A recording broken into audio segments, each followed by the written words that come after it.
বাবাজি দাজ্জাল পৃথিবীর জমিনে একটা দিন নয় দুটো দিন নয় একাধারে 40টা দিন দুনিয়ার জমিনটাকে সে তন্ন তন্ন করে ঘুরে বেড়াবে। আল্লাহ নবী বললেন দাজ্জালের 40টা দিনের ভিতরে আল্লাহ পাকের গোটা জমিনটা আমার আল্লাহ পাক তাকে ঘোরার সক্ষমতা দেবে। 40 দিন আল্লাহর জমিনের পশ্চিম থেকে পূর্ব সীমান্ত, উত্তর থেকে দক্ষিণ সীমান্ত টোটাল আল্লাহর জমিন ঘুরবে। আর প্রথম দিনটা হবে 1 বছরের সমান, দ্বিতীয় দিনটা হবে 1 মাসের সমান। আল্লাহ রাসূল বললেন ওর কপালের উপরে বড় বড় করে লেখা থাকবে কাফির, চুলগুলো হবে কোকড়া। মানুষকে আল্লাহ ভোলা করে রাসূল ভোলা করে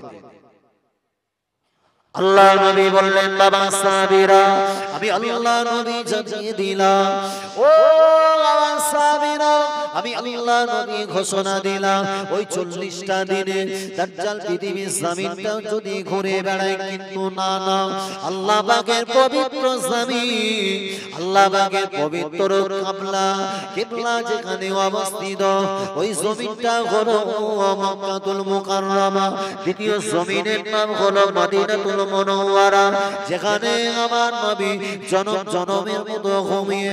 আল্লাহ নবী বললেন দাজ্জাল যদি পৃথিবীর জমিনের সমস্ত জায়গাতে ঘুরে বেড়ায়, কিন্তু না না আল্লাহ পাক দাজ্জালের জন্য আল্লাহ তাআলা মক্কাতুল মুকাররমা এবং মদিনা জমিনে প্রবেশ করাটা আমার আল্লাহ পাক তার জন্য হারাম করে দেবে। জোরে হবে না নারে তাকবীর। দাজ্জাল যখন ঢুকতে যাবে ওই মক্কা এবং মদিনার বর্ডার ফোর্স হিসাবে আল্লাহ আসমান থেকে ফেরেশতা পাঠিয়ে দিবেন। বড় বড় তারা ধারালো অস্ত্র নিয়ে যে মাত্র দাঁড়িয়ে থাকবে, দাজ্জাল দেখে ভীত জড়সড় হয়ে যাবে। মক্কাতুল মুকাররমা ও মদিনাতুল মুআজ্জামা ছাড়া সমস্ত জায়গাতে মানুষকে পথভ্রষ্ট করে বেড়াবে আল্লাহ পাক। এমতো অবস্থায় আল্লাহ পাক পৃথিবীর জমিনে হযরত ইমাম মাহদী আলাইহিস সালামকে পাঠাবেন। আপনারা হয়তো অনেকে দেখে থাকবেন, এ বাবা পৃথিবীর জমিনে আখিরি জামানাতে ইমাম মাহদী যে আসবে, এই মাহদী সম্পর্কে বর্তমান সময়ে সোশ্যাল মিডিয়াতে একটা ভিডিও ভাইরাল হয়েছে। পাকিস্তানের বুকে একটা যুবক ছেলে যাকে মাহদী বলে সেই এলাকার মানুষ তাকে চিহ্নিত করতে চেয়েছে। দাজ্জাল যে জামানাতে আসবে তাকে শায়েস্তা করার জন্য আল্লাহ পাক ইমাম মাহদীকে পাঠাবে। আর তার বহিঃপ্রকাশ সম্পর্কে আল্লাহ রাসূল ঘোষণা দিয়েছে, ওর নাম হবে আমার নবীর নামের সঙ্গে। 40টা বছর অতিবাহিত করবার পরে যখন মক্কাতুল মুকাররমা জমিনে যখন সে হজ ব্রত পালন করতে যাবেন, তখন তার আত্মপ্রকাশ ঘটবে। এই 40 বছরের আগে ইমাম মাহদী তিনিও জানবে না যে আল্লাহ পাক তাকে ইমাম মাহদী করবেন। তা পাকিস্তানের বুকে একটা যুবক ছেলেকে সেই এলাকার মানুষ তা বাহ্যিক গুণাবলী, তার চারিত্রিক বৈশিষ্ট্য দেখে বলতে চেয়েছেন ইনি হচ্ছেন ইমাম মাহদী। যে তবে সত্য মিথ্যা আল্লাহ সুবহানাহু ওয়া তাআলাই ভালো জানে। হযরত ইমাম মাহদী আলাইহিস সালাম যখন তিনি তামাম উম্মতে মুহাম্মাদীদেরকে নামাজ আদায় করাবে, হঠাৎ করে ফজরের ওয়াক্তের সময় ওই মসজিদের উপরে একটা সিঁড়ি দিয়ে ধাপে ধাপে গুটি গুটি পায়ে আল্লাহর আসমান থেকে আল্লাহ পাক নবী ঈসাকে পাঠিয়ে দেবেন। একবার জোরে বলেন, চিল্লে বলতে পারেন না। হযরত নবী ঈসা আলাইহিস সালাম যখন অবতরণ করবেন, মাথা থেকে একটা একটা করে জন ঘাম তথা পানি টোসা আল্লাহর জমিনে গড়িয়ে পড়বে।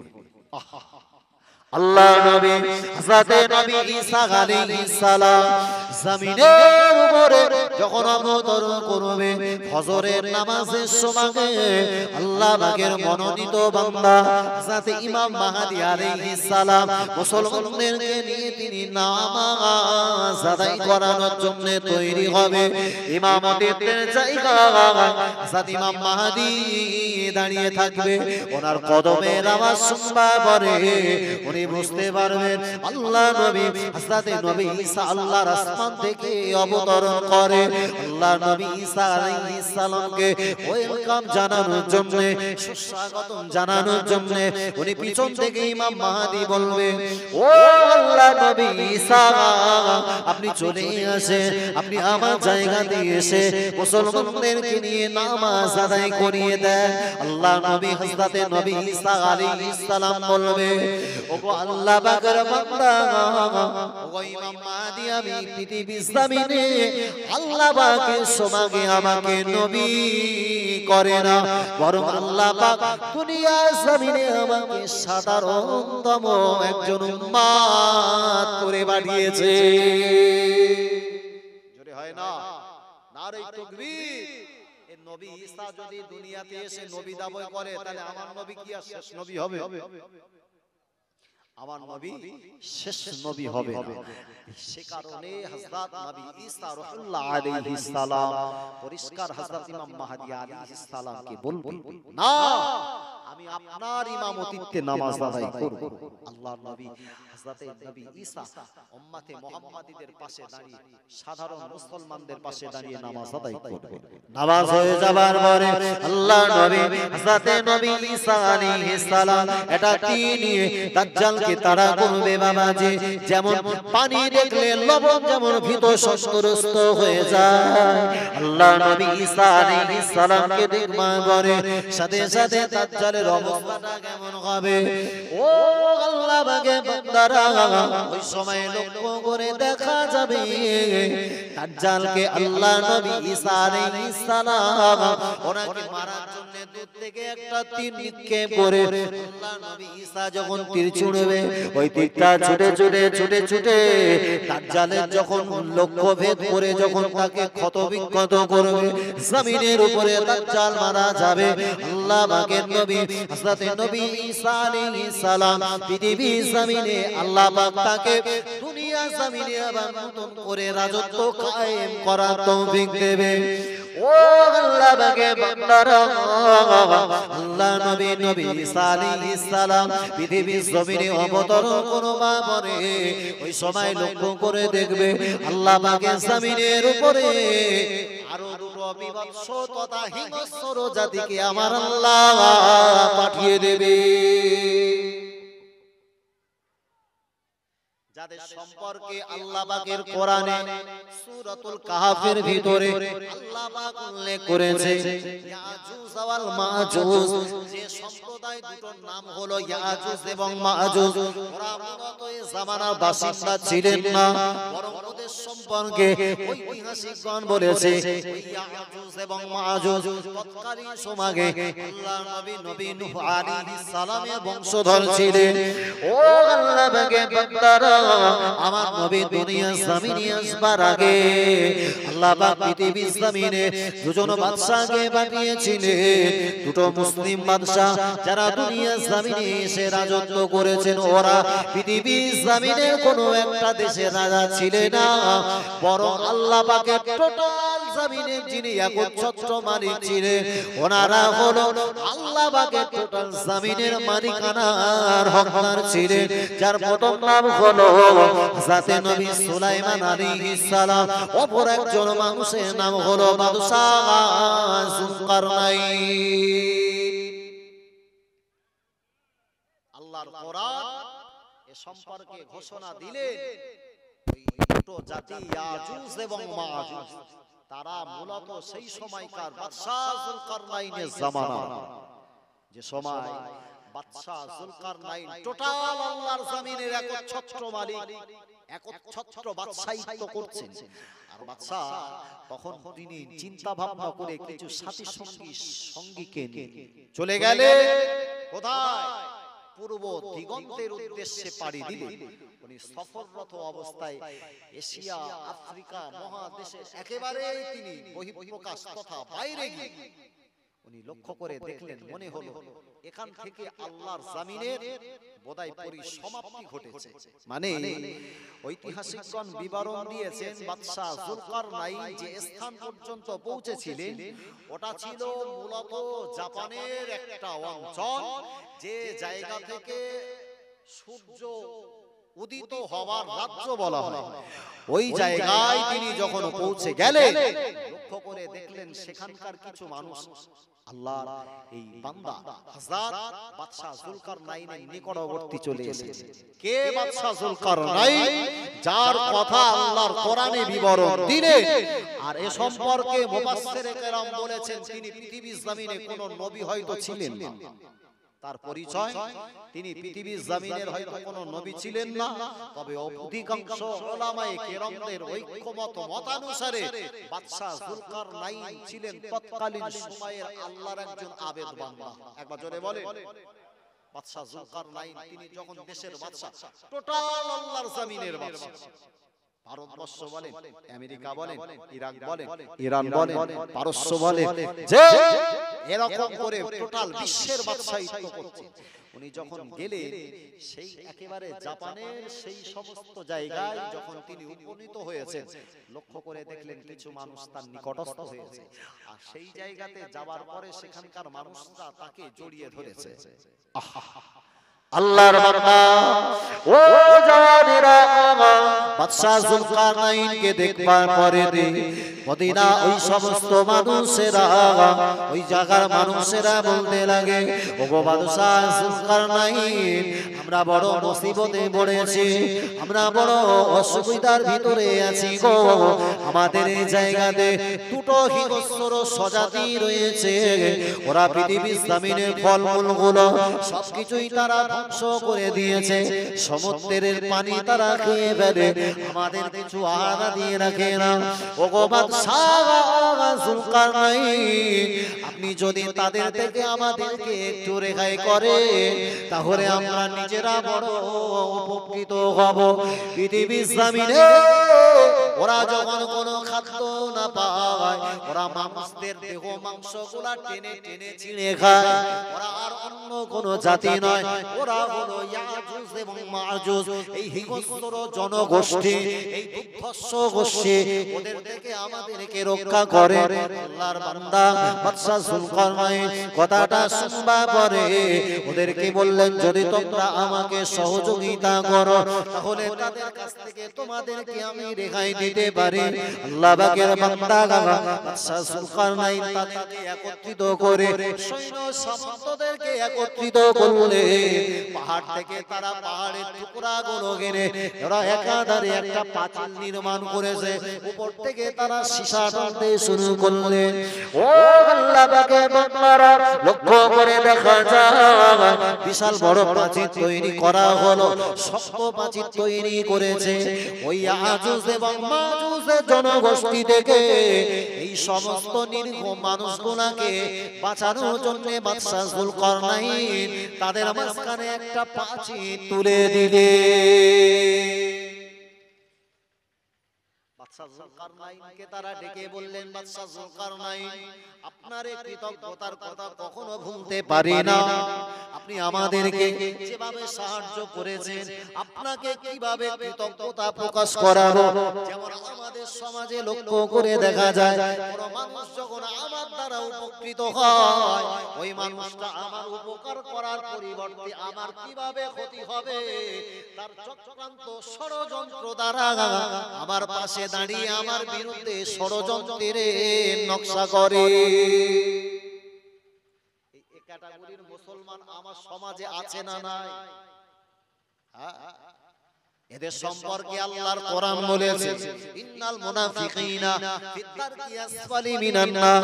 আল্লাহর কোরআন ঘোষণা দিয়েছে এরা হলো মুনাফিক, এদের নিফাকতার কারণে আল্লাহ পাক এদেরকে জাহান্নামে বানিয়ে দেবে। তবে এদের জাহান্নামের স্থান হবে স্পেশালিটি জায়গা, এদের জন্য রয়েছে আল্লাহ পাকের জাহান্নামের সবচাইতে গ্রাউন্ড ফ্লোর, যেখানে আগুন প্রজ্বলিত করা হয়। জাহান্নামের প্রথমতম স্থান আল্লাহ আল্লাহ নবী বললেন, ও আমার সাহাবীরা, আমি আল্লাহ নবী জানিয়ে দিলাম, আমি আল্লাহ নবী বলে দিলাম, মুনাফিকের একটা চরিত্র হলো এরা যেমন বাইনাল গনামাইন তথা দুটো ছাগলের মাঝখানে অবস্থান করে, একবার এ ছাগলের নিকট আর একবার আরেকটা ছাগলের নিকট, এভাবে একটা এবং একটা এভাবে তারা মাঝখানে অবস্থান করে মানুষের ভিতরে ভেদাভেদ তৈরি করে দেয়। আমি আল্লাহ নবী জানালাম এরা হলো মুনাফিক।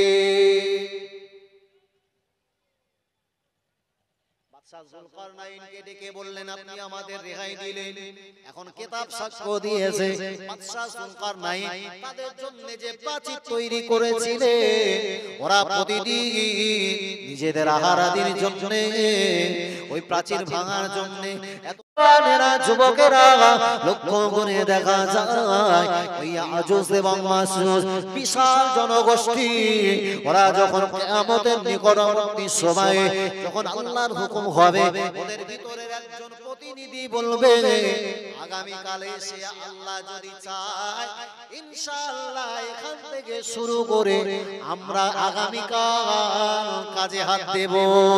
আল্লাহ পাকের শুধুমাত্র আল্লাহর নাম নেবার কারণে, ইনশাআল্লাহ বলার কারণে, অর্থাৎ আল্লাহর ইচ্ছা হলে হবে। যেমন আমাদের ভিতরের কিছু মানুষ আছে যে কাজ না পারবো তাও গায়ের জোরে বলি আমার দ্বারা কোনো রকমের অসম্ভব নয়। ও জওয়ানেরা, কিন্তু না না, পৃথিবীর জমিনে সবকিছুই আল্লাহ পাকের নিয়ন্ত্রণে হয়। আপনি শত চেষ্টা করলেও আল্লাহর নিয়ন্ত্রণের বাইরে যেতে পারেন না। বাবাজি, লক্ষ্য করে দেখা যায় ওই আজুজ এবং মাজুজ যখন তারা বিসমিল্লাহে আল্লাহু আকবার বলে ওই দিনে যখন কাজ শুরু করবে, ইনশাআল্লাহ বলার কারণে আল্লাহ পাক প্রাচীরটাকে ভেদ করে আল্লাহ পাক দুনিয়ার জমিনে তাদের প্রকাশ ঘটাবে। ও আল্লাহ পাকের বান্দারা, বাদশা যুলকারনাইনের আমন্ত্রিত এবং মাজুজ ওরা দুনিয়ার জমিনে আসবা পরে টোটাল দুনিয়ার জমিনে ফল মূল গুলা সবকিছুই ধ্বংস করে দেবে। কিতাব বিবরণ দিয়েছে ওরা যখন একটা সমুদ্রের কিনারা দিয়ে যাবে, সমুদ্রের কিনারায় নিজেদের মুখটাকে কাজে লাগিয়ে ওখান থেকে পানি তুলে খাবে। লক্ষ্য করে দেখা যাবে একটা দল যখন পানি খাবে, অপর দলটা যখন ওই সমুদ্রে পানি খেতে আসবে, লক্ষ্য করে দেখবে টোটাল সমুদ্রটা পানি শূন্য হয়ে গেছে। এত দুর্ধর্ষ, এত হিংস্র জাতি, ওরা পৃথিবীর জমিনটাকে একেবারে দাপটিয়ে বেড়াবে। আল্লাহ নবী ঈসা আলাইহিস সালাম ওই সমস্ত মানুষদেরকে নিয়ে আল্লাহর কাছে দোয়া করবে, আল্লাহ পাক এদের জুলুম অত্যাচার সহ্য করতে পারি না। আল্লাহ পাক ইয়াজুজ এবং মাজুজের জনগোষ্ঠী থেকে মুসলমানদেরকে হেফাজত করে। আল্লাহ নবী ঈসা আলাইহিস সালামের দোয়া আল্লাহ কবুল করে নেবেন। আল্লাহর নবী দোয়া আল্লাহ কবুল করে ইয়াজুজ মাজুজের অতিষ্ঠতা থেকে, এদের হিংস্রতা থেকে আপামর জনসাধারণকে বাঁচানোর জন্য, ওদের জালিমতা থেকে বাঁচানোর জন্য মহান আল্লাহ তাদের ঘাড়ের উপর বসন্ত নামীয় একটা রোগ আল্লাহ দেবে। আর ওই রোগের কারণে, ওই ভাইরাসের কারণে জমিনে একটার পর একটা লটকে থাকবে। টোটাল জমিনে যখন তাদের বিনাশ শুরু হয়ে যাবে, আহা, কিতাব সাক্ষ্য দিয়েছে এক হাত অন্তর এক হাত টোটাল আল্লাহর জমিন, কোথাও কোনো ফাঁকা জায়গা দেখতে পাবে না। এত টোটাল জমিনটাকে তারা আল্লাহর জমিনটাকে গ্রাস করে নেবে, তাদের দেহ পড়ে থাকবে। এখন আমরা তো লক্ষ্য করে দেখি যাদের রক্ত মাংসের শরীর থাকে, ওরা যদি মারা যায় আর ভূপৃষ্ঠের উপরে পড়ে থাকে, তাহলে ওদের দেহ থেকে দুর্গন্ধ বার হয় কি হয়? মানুষ শুধু নয়, যাদের দেহের রক্ত মাংস থাকে, ধরে নেন গরু কিংবা ছাগল, ওর দেহ থেকে একটা দুর্গন্ধ পৃথিবীর জমিনে ছড়ায় কি ছড়ায়? ইয়াজুজ মাজুজের টোটাল জনগোষ্ঠী যখন দুনিয়া থেকে বিনাশ হবে কিয়ামতের পূর্ব মুহূর্তে, আল্লাহ নবী হযরত নবী ঈসা আলাইহিস সালাম আল্লাহর কাছে দুখানা খালি হাত তুলে দোয়া করবে, আল্লাহ পাক রব্বুল আলামিন আল্লাহ এদের দুর্গন্ধ তাই দুনিয়ার জমিনে টাকা যায় না। ও রব্বুল আলামিন আল্লাহ পাক আপনি এদের থেকে আমাদেরকে হেফাজত করেন। আল্লাহ পাক নবী ঈসা আলাইহিস সালামের দোয়া কবুল করে আমার আল্লাহ পাক আসমান থেকে একটা ঝাঁকে ঝাঁকে পাখি পাঠিয়ে দেবে। ওই পাখিগুলা নিজেদের ঠোঁটে নিয়ে ইয়াজুজ মাজুজের জনগোষ্ঠীকে কোন বন্ধনায় বলা হয়েছে তাদের সমুদ্রে ফেলে দেওয়া হবে। আল্লাহ পাকের আসমান থেকে আমার আল্লাহ ওই সবাইকে পানি বর্ষণ করে দেবে। আল্লাহ পাকের আসমানের পানি দ্বারা আল্লাহ পাক টোটাল জমিনটাকে আমার আল্লাহ ধুয়ে মুছে পরিষ্কার পরিচ্ছন্ন করে দেবে। জোরে বলে, আরো জোরে বলে নারে তাকবীর।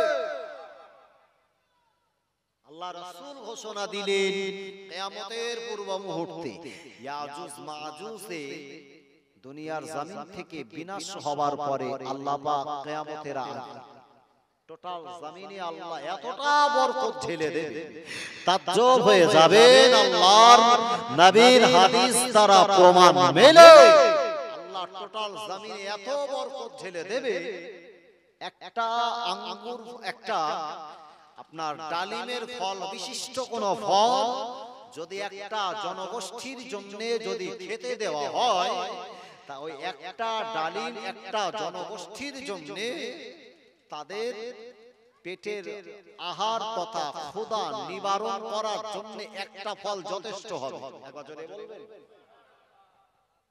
অমাকারু অমাকার আল্লাহ আল্লাহু খায়রুল মাকিরিন।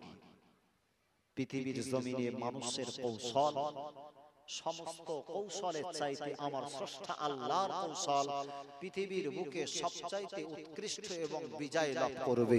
একবার জোরে বলে, চিল্লে বলে নারে তাকবীর, নারে তাকবীর। সবাই প্রাণ খুলে উচ্চ আওয়াজে একবার দুরূদ শরীফা আল্লাহুম্মা সাল্লি আলা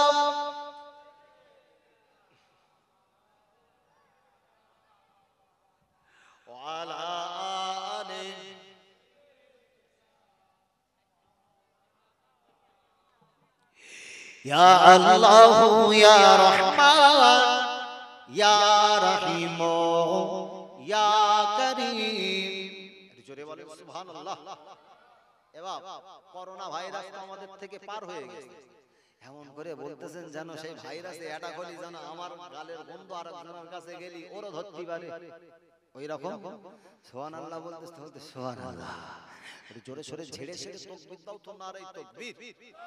আর একটু জোরে হবে নারে তাকবীর, নারে তাকবীর। ইয়া আল্লাহু ইয়া রহমান ইয়া রহিম ইয়া করিম ইয়া আল্লাহু ইয়া রহমান ইয়া রহিম ইয়া করিম আল্লাহুম্মা সাল্লি আলা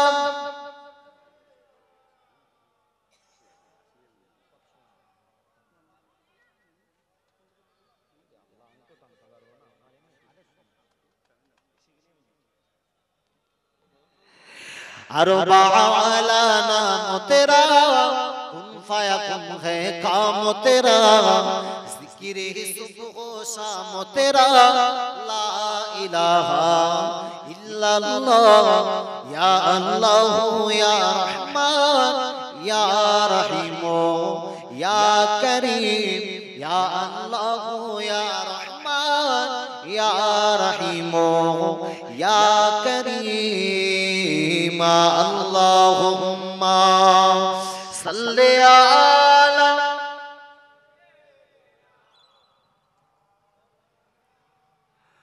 वअला आलि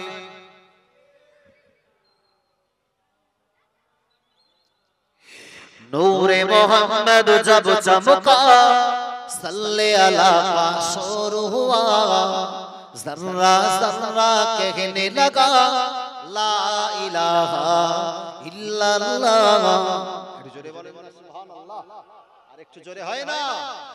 नूरे मोहम्मद जब चमका सल्ले अला पासोर हुआ जर्रा जर्रा कहने लगा ला इलाहा इल्लल्लाह या अल्लाह या रहमान या रहीम या करीम या अल्लाह या रहमान या रहीम या करीम अल्लाहुम्मा सल्ले अला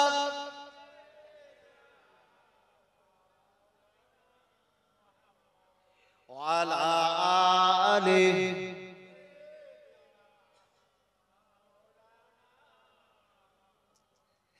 शम्स कमर तस्बीह करे और सजर सजदे में रहे। জোরে হয় না? আর একটু জোরে হয় না? शम्स कमर तस्बीह करे और सजर सजदे में रहे।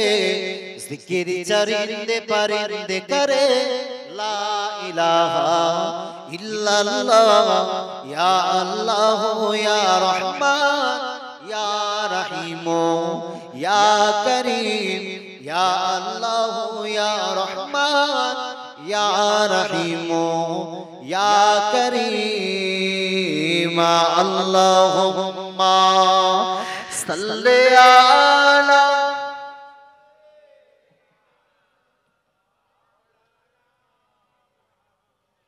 वाला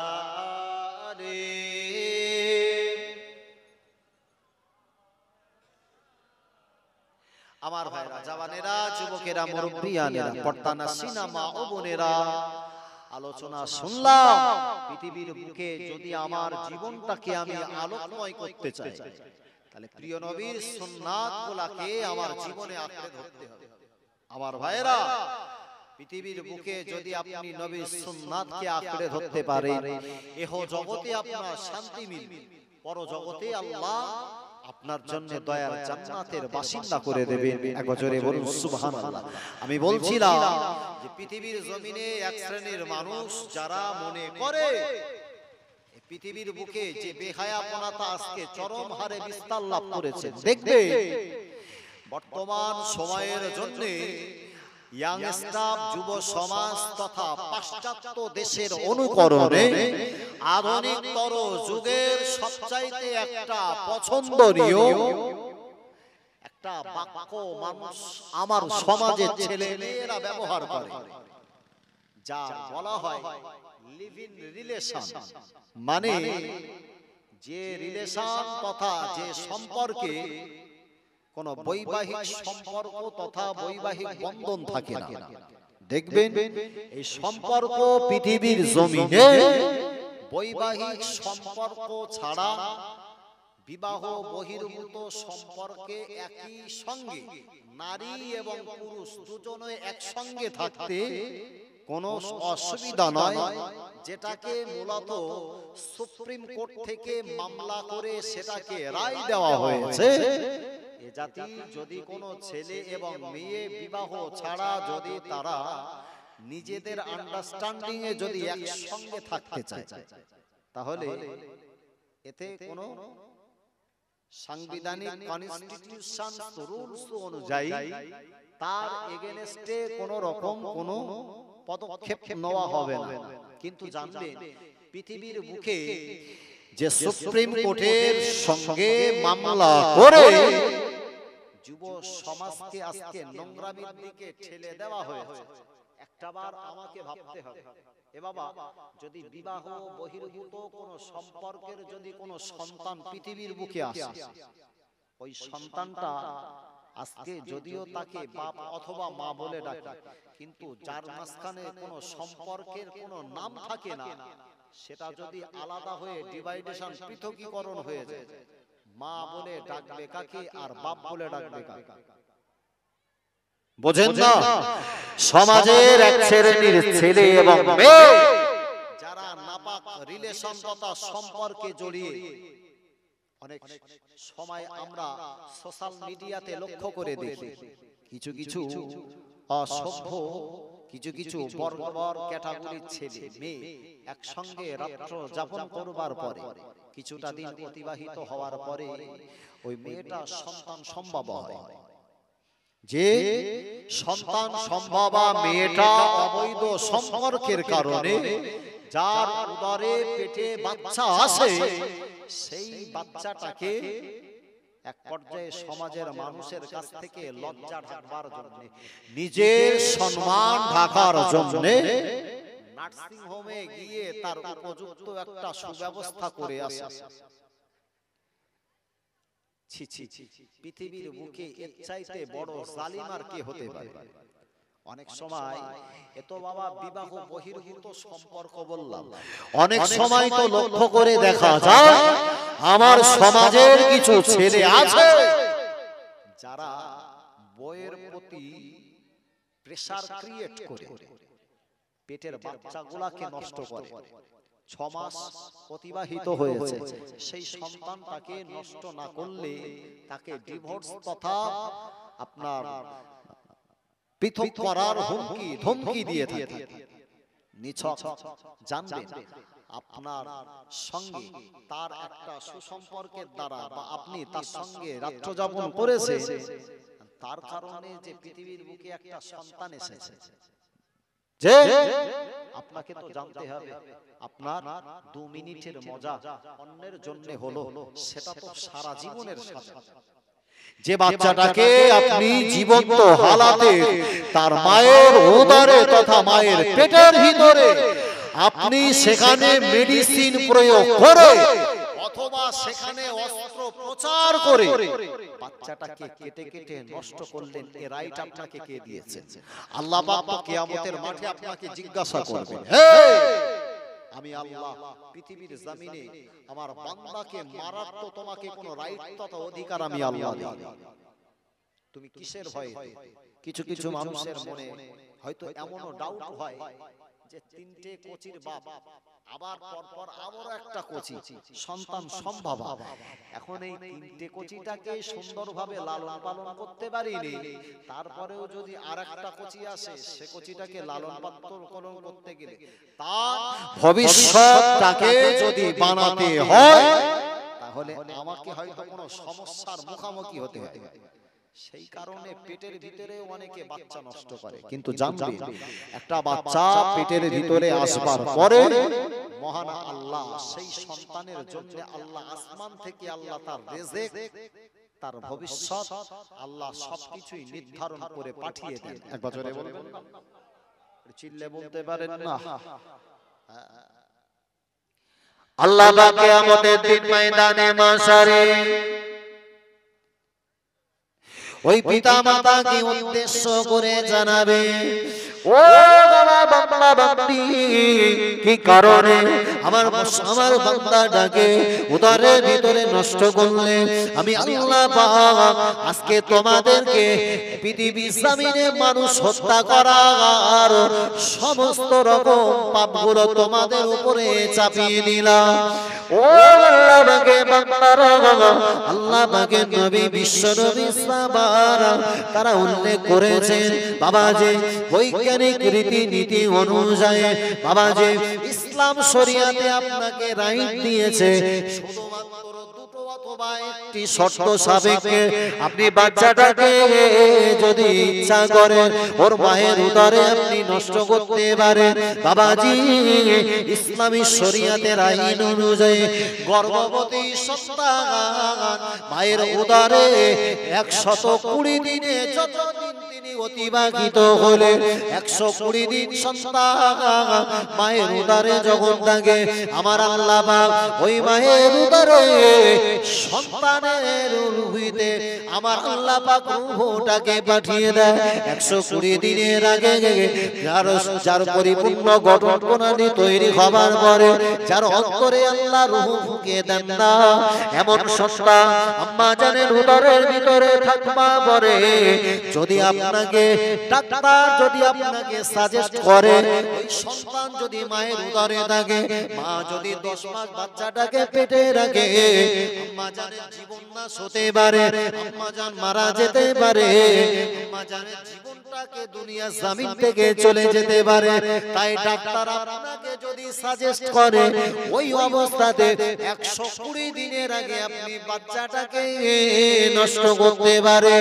ও আল্লাহ পাকে বান্দারা, যে সন্তানের ভিতরে আমার আল্লাহ পাক ফুঁকে দেয় ওই সন্তানটাকে আর কোনোভাবে হত্যা করা যায় না। আমার আল্লাহ পাক জানাবে কিয়ামতের ময়দানে মাশারে ওদেরকে একটা উপযুক্ত মানুষকে মারা যে অপরাধ, আমার আল্লাহ পাক কতটা অপরাধে তাদেরকে অপরাধী বানিয়ে দেবে। আল্লাহ নবী বললেন বাবা সাবিরা, আল্লাহ পাক কিয়ামতের ময়দানে মাশারে ওদেরকে জিজ্ঞাসা করবে কেন তোমরা তাদেরকে হত্যা করলে? ও জওয়ানেরা, যুবকেরা, আজকে যারা আমরা মাহফিলে বসলাম, আমাকে অবশ্যই জানতে হবে ইসলাম তো আমাকে রাইট দিয়েছে, ইসলাম আমাকে সুবিধা করে দিয়েছে, তবে এই সুবিধার অর্থ হলো এটা নয় আপনি নিজে ইচ্ছায় বাচ্চা নষ্ট করবে। আপনার সন্তান 120 দিন যখন মায়ের পেটে, ওই 120 দিনের মাথাতে আল্লাহ প্রতিটা সন্তানের ভিতরে আল্লাহ রূহ ফুঁকে দেয়, তখন তার হার্টবিট শুরু হয়। এমত অবস্থায় ওই সন্তান যদি আপনি মারেন, একটা সচরাচর সাধারণ মানুষ, পৃথিবীর জমিনের একটা উপযুক্ত মানুষ, তাকে মারলে যতটা হত্যা পাপ হয় আপনাকে ততটা পাপে কিয়ামতের মাঠে আল্লাহ আপনাকে পাপী বানিয়ে তুলবেন। আপনি হয়তো মনে মনে করেন যে 3-4টে কচি হয়ে গেছে, আবারও যদি একটা কচি হয় এদের খাবো কি করে? এই ক্যাটাগরির চিন্তা ভাবনা নিয়ে যারা সন্তান নষ্ট করে, একটাবার বলো আপনি যে রিজিক খান, এই রিজিক কি আপনি নিজে হাতে বানান না আল্লাহ আপনাকে দেয়? এই জোরে বলো, আল্লাহর প্রতি ভরসা আছে না নাই? আল্লাহ যদি তোমার রিজিক বন্ধ করে দেয়, তা তোমার কি খাবার শত প্রচেষ্টা থাকলে তুমি খেতে পারবে? দেখবেন অনেক মানুষ তো আছে কোটি কোটি টাকা ধন সম্পদের মালিক, অথচ রাত্রির বেলা ভাত খাওয়া তো দূরের কথা, দুটো মুড়ি খেয়ে শুধু যাচ্ছে, আছে না নেই? এই রিজিক মূলত যিনি নির্ধারণ করেন তিনি অন্য কেউ নয়, সেটা হলো আমার আল্লাহ।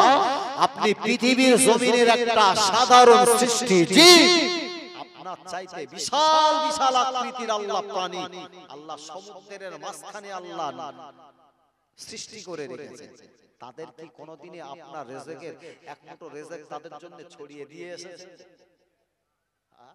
নাকি আপনি না দিলে তার খাওয়া হয় না, এরকম বলে মনে হয়? আমাকে একটাবার আমাকে ভাবতে হবে, পৃথিবীর জমিনে মহান আল্লাহ বান্দার জন্য আল্লাহ যাবতীয় নেয়ামত সবকিছুই আল্লাহ দিয়েছেন। সুতরাং আল্লাহর উপরে অহংকার করা, তাকাব্বুরি করা, আল্লাহর উপরে বান্দা দাম্ভিকতা করা আল্লাহ কখনো সহ্য করতে পারে না। আল্লাহ পরিষ্কার জানিয়ে দিয়েছে, অহংকার আমি আল্লাহ আমার দেহের চাদর, আমি আল্লাহ, অহংকার আমি আল্লাহ, এটা আমার দেহের চাদর। আল্লাহ পরিষ্কার জানিয়ে দিয়েছে, হে বান্দা পৃথিবীর জমিনে অহংকার করবি না, দুনিয়ার জমিনে তাকাব্বুরি করবি না। আমি আল্লাহ জানিয়ে দিলাম অহংকার হচ্ছে আমার চাদর। পৃথিবীর জমিনে আমি আল্লাহ আমার সঙ্গে যারা অহংকার করেছে, যারা দাম্ভিকতা দেখিয়েছে, আমি আল্লাহ তাদেরকে জমিনে ধূলিসাৎ করে ছেড়ে দিয়েছি। পৃথিবীর বুকে তার জ্বলন্ত প্রমাণ নাম হচ্ছে তার মিস্টার ফেরাউন। চেনো বাবা? পৃথিবীর জমিনে বড় প্রমাণ হচ্ছে, নাম হলো তার মিস্টার নমরুদ। নমরুদ যাকে আল্লাহ রাজত্ব দিয়েছে, আর তার শায়েস্তা করার জন্য কোনো কামান গুলি লাগেনি, সোজা একটা মশা ওর পিকআপে উঠেই সে জমিনে পড়ে খিচুড়ি শুরু করবে। ওই যখন মাথার মধ্যে ঢুকে বোবো বোবো করা শুরু করে, লোক লাস্কর যা ছিল লাঠি ছোটা দেবে কায়দা করে রাজারে আচ্ছা ধলাই দিচ্ছে রে। রাজা এক পর্যায়ে বলতে, হারা তোরা যখন মেদিছিস তখন ওর মধ্যে না ও চুপ করে, ওর মধ্যে ঢুকেছ কোথায়, একেবারে সেন্টারে। যেই মারে ও চুপ চুপ মেরে বসে থাকে। আর যখন মার বন্ধ ও লাপানি শুরু হয়ে গেছে। চিন্তা ভাবনা করেছে যদি এই মশাল লাপানি থেকে যদি রক্ষাপাতি হয় তাহলে এক সেকেন্ডের জন্য মার বন্ধ করা যাবে না। লোক লস্কর পুরো মানে পালাক্রমে সব রেডি করে দিয়েছে। এক দল আসে আর ছাড়ে, আর এক দল আসে এরাও ঝাড়ে। ওরা তখন আস্তে আস্তে পালায়। লক্ষ্য করে দেখা গেল যখন লাঠি ছোটা প্রায় শেষের দিকে, পায়ের জুতো খুলে এবার রাজারে পেটানি শুরু করেছে। রাজা যখন জমিনের উপরে পড়ে লোটা পেটা লেটাপিটি খাওয়া শুরু করলে, আল্লাহ পৃথিবীর মুখে জ্বলন্ত প্রমাণ তৈরি করে দিয়েছে। আল্লাহ বিশ্বের বাজারে আল্লাহ পরিষ্কার তিনি দুনিয়ার জমিনে মানুষকে শিক্ষা দিয়ে দিলেন। আমি আল্লাহ পৃথিবীর জমিনে আমার সঙ্গে যারা তাকাব্বুরি করবে, আমি আল্লাহ এরকম দুনিয়ার জমিন থেকে ওই সমস্ত নাফরমানদেরকে জুতো পেটা করে তবে দুনিয়ার থেকে আমি আল্লাহ তাদেরকে ধ্বংস করি। একবার জোরে হবে না?